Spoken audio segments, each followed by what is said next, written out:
இங்க ஒரு 4 பேர் ஒரு பொண்ணுக்கு பேய் பிடிச்சிருக்குன்னு ஒரு வீட்டுக்கு போறாங்க. அங்க அவங்களோட கணவரோ, என் மனைவி ரொம்ப நாளா இப்படிதான் விசித்திரமா நடந்துட்டு இருக்கா, என்ன பண்றதுன்னு தெரியாத குழப்பத்துலதான் நான் உங்களை கூப்பிட்டேன்னு சொல்ல, இவங்க உள்ள போய் பார்க்க வீடு முழுக்க இருட்டா இருக்கு. அந்த இருட்டுக்கு நடுவுல அங்க இருக்க சாப்பாடு எல்லாத்தையும் போட்டு அவங்க சாப்பிட்டுட்டு இருக்காங்க. அப்படி சாப்பிடுறது மட்டும் இல்லாம புரியாத விஷயங்களை பேசிக்கிட்டு அங்க இருக்க எல்லாரையும் பயமுறுத்திட்டு இருக்காங்க. அப்ப அவங்க நடக்கிற விஷயத்த வீடியோ எடுத்துட்டு இருக்க நபருக்கு திடீர்னு அவங்க உருவம் தெரியுது. அதை பார்த்து பயந்து போய் வீடியோவை ஆஃப் பண்ணிடுறாரு. அப்புறம் தான் தெரியுது ஒரு பிரபல யூடியூபர் அவரோட சேனல்ல இது எல்லாத்தையும் எக்ஸ்பிளைன் பண்ணிட்டு இருக்காரு. அப்போதான் ஒரு சில விஷயங்கள் தெரிய வருது. ஒரு கணவன் மனைவி அவங்க வாழ்க்கைய சந்தோஷமா நடத்திட்டு இருக்க, அப்போ திடீர்னு ஒரு நாள் வீட்டுக்குள்ள மர்மமான விஷயங்கள்லாம் நடக்க ஆரம்பிக்குது. வீட்டுல சமைச்சு வைக்கிற சாப்பாடு எல்லாமே ஒரு பருக்க கூட விடாம காலியாகுது. இது ஒரு நாள் 2 நாள்னா பரவாயில்ல, தொடர்ச்சியா நடந்துட்டே இருக்கு. இத பத்தி அவங்க மனைவி கிட்ட கேட்கும் போது அவங்க ரொம்ப வித்தியாசமா நடந்துக்கிறாங்க. பயந்து போன அவரோ அவங்க வீட்டுக்கு பேய் ஓட்டுறவங்கள கூட்டிட்டு வராரு. அதுக்கப்புறம் நடந்த விஷயங்களை தான் நாம இங்க பார்த்தோம் அப்படின்னு அந்த யூடியூபர் பேசி முடிக்க, கரெக்டா அவர் ஃப்ரெண்டு கிட்ட இருந்து அப்போதான் அவருக்கு ஒரு கால் வருது. நாங்க பக்கத்துல இருக்க இடத்துல மீன் பிடிக்க போறோம், நீ வரியான்னு கேட்க அவரு தன்னோட நண்பர்களோட அங்க போறாரு. எல்லாரும் அங்க ஒன்னா சேர்ந்து மீன் பிடிச்சிட்டு இருக்கும் போது அவரோட கால்ல ஒரு விஷயம் தட்டுப்படுது. அது என்னன்னு எடுத்து பார்க்கும்போது அது அவர் நாட்டோட தேசிய கொடி. அது புதுசா வேற இருக்கு. அதனால அதை அங்கேயே விட்டுட்டு போக மனசு இல்லாம அவர் தன்னோட வீட்டுக்கு எடுத்துட்டு போறாரு. அது அவர் வீட்டு பால்கனில அவர் மாட்டியும் வைக்கிறாரு. அப்படியே கட் பண்ணா அன்னைக்கு நைட் அவர் நல்லா தூங்கிட்டு இருக்கும்போது அவரோட நாய் பயங்கரமா குலைக்குது. என்னது இது புதுசா இருக்குன்னு அப்படியே அவர் எழுந்து வெளியே போய் பார்க்க வீடு முழுக்க ஒரு மாதிரி குப்பையா இருக்கு. அதை எடுத்து பார்க்கும்போதுதான் அது மூங்கில் குப்பைன்னு தெரியுது. நாம மீன் பிடிக்கும் போது இது அங்க இருந்துச்சு, இங்க எப்படி இது வந்தது அப்படின்னு யோசிக்கிறாரு. மேபி அவரோட நாய் இங்க வந்து அதை போட்டிருக்கோன்னு நினைச்சு அவர் ஃப்ரீயா விட,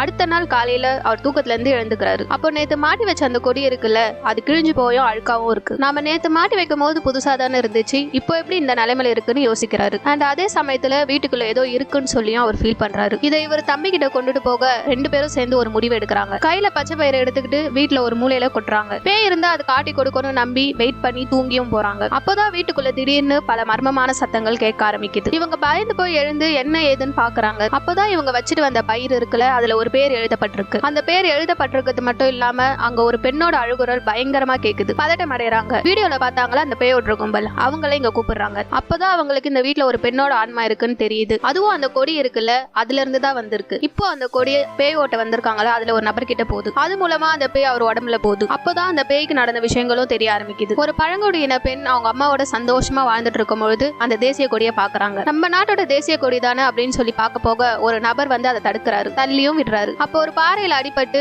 அந்த இடத்துல அந்த பெண் இறந்து போறாங்க, கையில அந்த தேசிய கொடியை வச்சுக்கிட்டே. இப்போ இந்த பேய் சொல்லிட்டு இருக்க விஷயம் எல்லாம் என்னன்னா, நான் என்ன தப்பு பண்ணேன், என்னோட நாட்டு தேசிய கொடியை நான் தொடணும்னு போனேன், அதுக்கு எனக்கு உரிமை இல்லையா, எதுக்காக என்ன தடுத்தாங்க, நானும் இந்த நாட்டோட குடிமகள் இல்லையா, என்ன போல பல பேர் இருக்காங்க, அவங்களையும் இதே மாதிரிதான் சாகரிப்பீங்களா, இதுக்கு யார் பதில் சொல்ல போறீங்கன்னு கேட்டு அழுதுட்டே இருக்க இந்த யூடியூபரோ தன்னோட வீடியோ மூலமா இது எல்லாத்தையும் மக்களுக்கு தெரியப்படுத்துறாரு. இத்தோட இந்த படமும் முடியுது.